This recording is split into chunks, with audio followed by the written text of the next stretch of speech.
Hello साथीहरू नमस्ते तपाईहरु सबैलाई मेरो मिनी भ्लगमा स्वागत छ र आज म तपाईहरुलाई सौल सिटी टुर एक्सप्लोर गर्न लागिरहेको छु र विशेष गरी आज हामी चार ठाउँ घुम्दै छौं। एउटा चाहिँ म्याङदोङ स्ट्रीट, अर्को म्याङदोङ क्याथेड्रल, अर्को तक्सुङ प्यालेस र लास्टमा छङ्गेछन। आज जनवरी 2026 जनवरी 17 र मसँग साथमा हुनुहुन्छ कमलजी र अहिले तपाईले भिडियोमा देखिरहनु भएको छ कोरियाको अत्यन्तै फेमस गल्ली म्याङदोङ गल्ली र म्याङदोङ गल्ली चाहिँ हाम्रो नेपालको असन बजार जस्तै हो। यहाँ पनि साना साना गल्लीहरू साना साना चोकहरू एकदमै धेरै छन् र यो गल्लीहरूमा चाहिँ स्ट्रिट फुडहरूका साना साना स्टलहरू अनि अथेन्टिक पुराना कोरियन रेस्टुरेन्टहरू र पुराना घरहरू यसरी तपाईले देख्न सक्नुहुन्छ। र म्याङदोङ चाहिँ यही कोरियन स्ट्रिट फुडहरू एक्सप्लोर गर्नको लागि एकदमै फेमस हो विशेष गरी। अनि हामी चाहिँ कोरियन म्याङदोङ स्ट्रिट एक्सप्लोर गरिसकेपछि त्यहाँ 500 मिटर नजिकै रहेको यो म्याङदोङ क्याथेड्रलमा पुग्यौं। म्याङदोङ क्याथेड्रल पनि एकदम सुन्दर रहेछ यहाँको यो आर्किटेक्चर। फेरि फर्किसकेपछि हामीले म्याङदोङ स्ट्रिटको अर्को साइड जहाँ चाहिँ विशेष गरी स्ट्रिट फुडहरूको लाइन थियो अनि त्यो एक्सप्लोर गर्यौं। अनि त्यो एक्सप्लोर गरिसकेपछि हामीले चाहिँ तक्सुङ प्यालेस त्यहाँबाट 2 किलोमिटर हिँडेर जाने योजना बनायौं र तक्सुङ प्यालेस जाने क्रममा चाहिँ तक्सुङ प्यालेसको अपोजिट साइडमा चाहिँ अहिले स्केटिङको पनि त्यहाँ खेल भइरहेको रहेछ। अनि स्केटिङ खेल्न चाहिँ फ्यामिली बच्चा-बच्ची सबैजना आउनु हुँदो रहेछ र तपाईले त्यहाँ चाहिँ त्यो स्केटिङको लागि बुट र यसरी ह्याड चाहिँ रेन्टमा लिएर इन्जोय गर्न सक्नुहुने रहेछ। तर हामीले यो स्केटिङ चाहिँ ट्राई गरेनौं, जस्ट भिडियो हेरेर अरूले स्केटिङ गरेको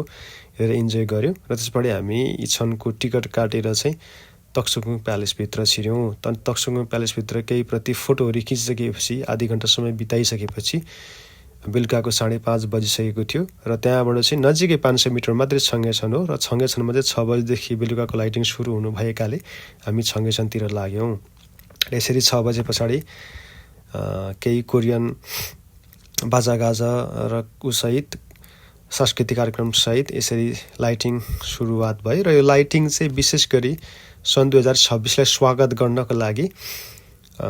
सुरु भएको र अलरेडी 1 महिना भन्दा बढी भइसक्यो लाइटिङ सुरु भएको र यसको अन्तिम डेट चाहिँ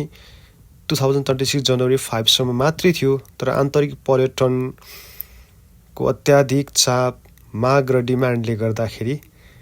जनवरी 5 बाट यो चाहिँ एक्सपान्ड भएर भोलि 2026 जनवरी 18 सम्म चाहिँ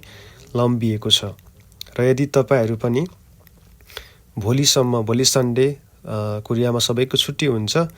यो ठाउँ घुम्न चाहनुहुन्छ भनेदेखि विशेष गरी बेलुका 5:30 या 6 बजेसम्म पुग्ने गरी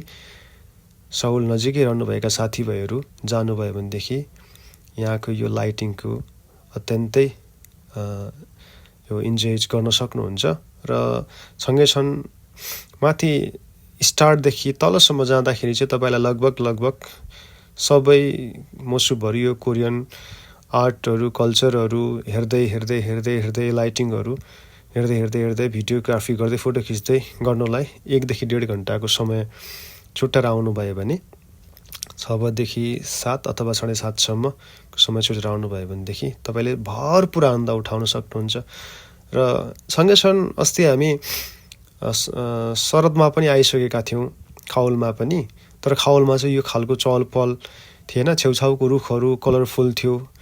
त्यतिखेर पनि सुन्दर थियो तर लाइटिङको त्यो बेला व्यवस्था थिएन र हामी चाहिँ त्यो बेला दिउँसो आएका थियौं। र अहिले चाहिँ अँध्यारो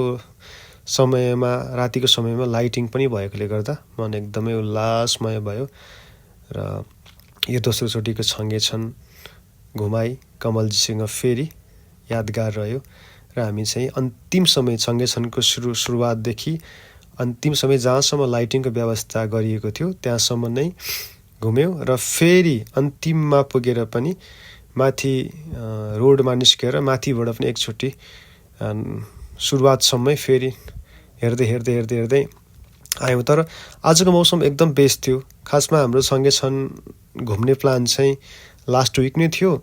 तर लास्ट विकको टेम्परेचर चाहिँ -8 डिग्री अनि तीमाथि हावा हिउँ पनि आउने मौसम भएकाले पानी पनि आउने मौसम भएकाले गर्दा स्वास्थ्यको लागि प्रतिकूल हुन्छ भन्ने लागेर गत हप्ताको चाहिँ प्लान क्यान्सल गरेर अनि यो हप्ता आउने प्लान गरेका थियौँ र त्यो सक्सेस बनायौँ र यो मेरो यो घुम्ने योजनामा कमलजीले साथ दिनुभएकोमा कमलजीलाई धेरै धेरै धन्यवाद र यो भिडियो अन्तिममा आइपुग्दासम्म चाहिँ तपाईँहरू जसले हेर्नुभयो तपाईँहरू सबैलाई धेरै धेरै धन्यवाद र कोरियाको वर्किङ लाइफ एकदम हेक्टिक छ 3D काम गर्नुपर्छ त्यो स्ट्रेसलाई केही रूपमा चाहिँ लेस गर्नको लागि यसरी नजिकै रहेका हैन ठाउँहरूमा चाहिँ घुमिरहनु पर्छ र म चाहिँ यहाँ वर्क लाइफलाई स्ट्रेसलाई एक्लोपनलाई या बोरिङ मनस्थितिलाई मिस गर्नको लागि चाहिँ त्यसलाई चाहिँ हटाउनको लागि जित्नको लागि चाहिँ यसरी घुमिरहन्छु र घुम्नु चाहिँ मेरो सबैभन्दा ठुलो योजना हो मनपर्ने कुरा हो र यति भन्दै यो भिडियो यहीँ टुङ्गिन्छ बाई बाई